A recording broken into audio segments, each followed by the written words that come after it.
Gagasan itu asupan pokok demokrasi berkualitas. Gagasan mesti dipertarungkan. Yang terbaik akan menang. Semakin banyak politik gagasan mengisi panggung, politik identitas tak punya tempat bernaung. Simak Gagasan UKI. Assalamualaikum warahmatullahi wabarakatuh. Salam sejahtera untuk kita semua. Om Swastiastu, Namo Buddhaya, salam kebajikan.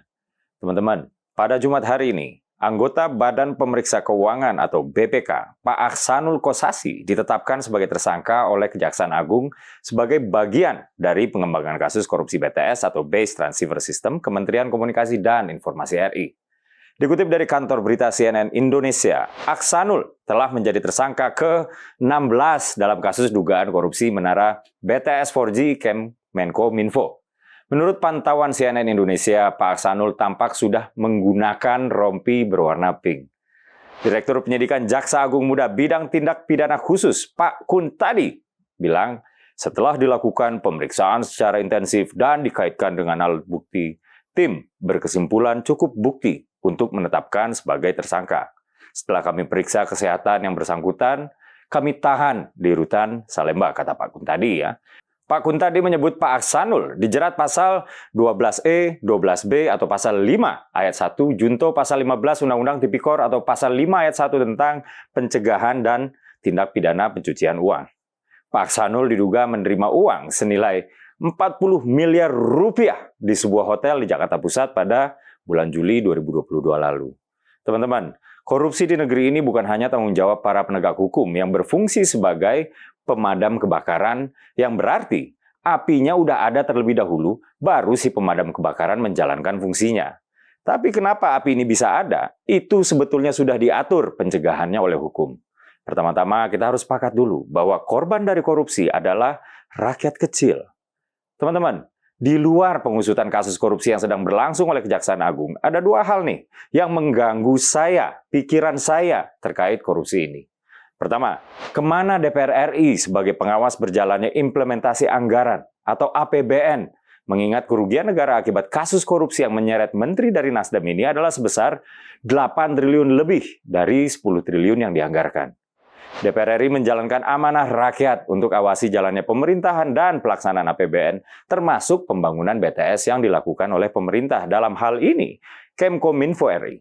Seharusnya nih ya, kalau ada indikasi atau tanda-tanda akan ada penyimpangan, DPR RI adalah pihak yang paling pertama yang meniup peluit sehingga penyimpangan itu jangan sampai terjadi.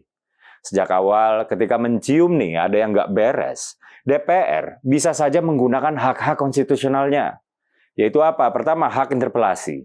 Hak DPR untuk meminta keterangan kepada pemerintah mengenai kebijakan pemerintah yang penting dan strategis, serta berdampak luas pada kehidupan bermasyarakat, berbangsa, dan bernegara. Yang kedua, hak angket. Hak DPR untuk melakukan penyelidikan terhadap pelaksanaan suatu undang-undang atau kebijakan pemerintah yang berkaitan dengan hal penting, strategis, dan berdampak luas pada kehidupan bermasyarakat, berbangsa, dan bernegara yang diduga bertentangan dengan peraturan undang-undang.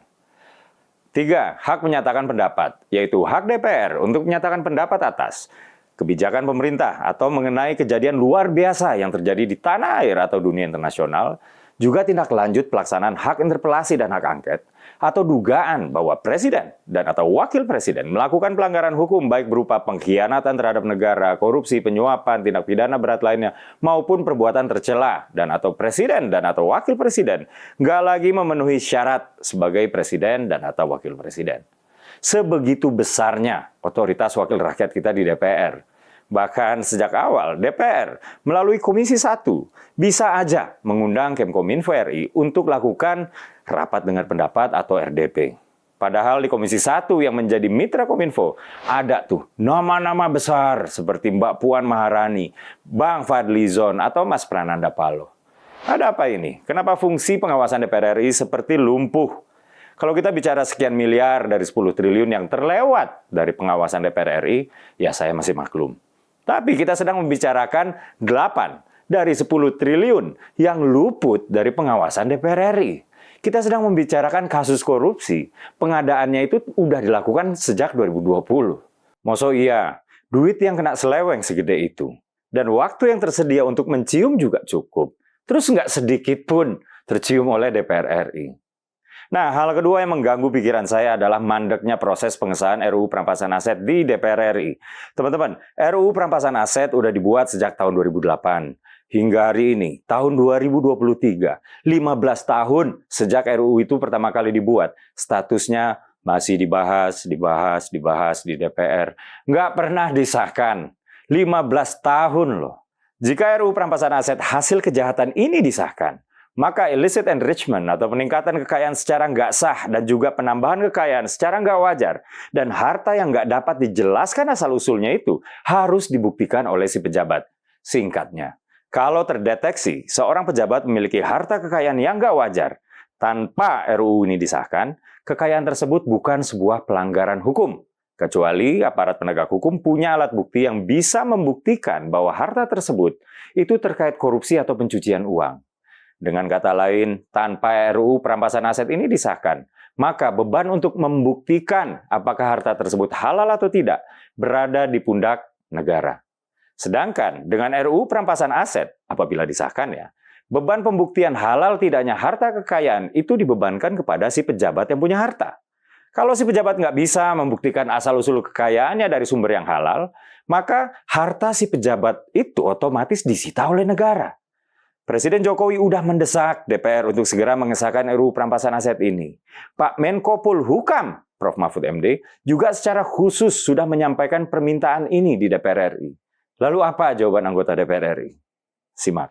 Pak Mahfud tanya pada kita, tolong dong undang-undang perampasan aset dijalanin. Republik di sini ini gampang Pak, saya ini. Lobbynya jangan di sini Pak. Ini Korea ini semua menurut bosnya masing-masing. Di sini boleh ngomong kalah Pak. Bambang Pacul ditelepon, Ibu Pacul berhenti, siap. Ini laksanakan Pak. Teman-teman, melihat video tersebut, saya marah. Saya nggak ngerti kenapa dewan-dewan yang terhormat itu malah tertawa-tawa mendengar ketidakberesan mereka sendiri.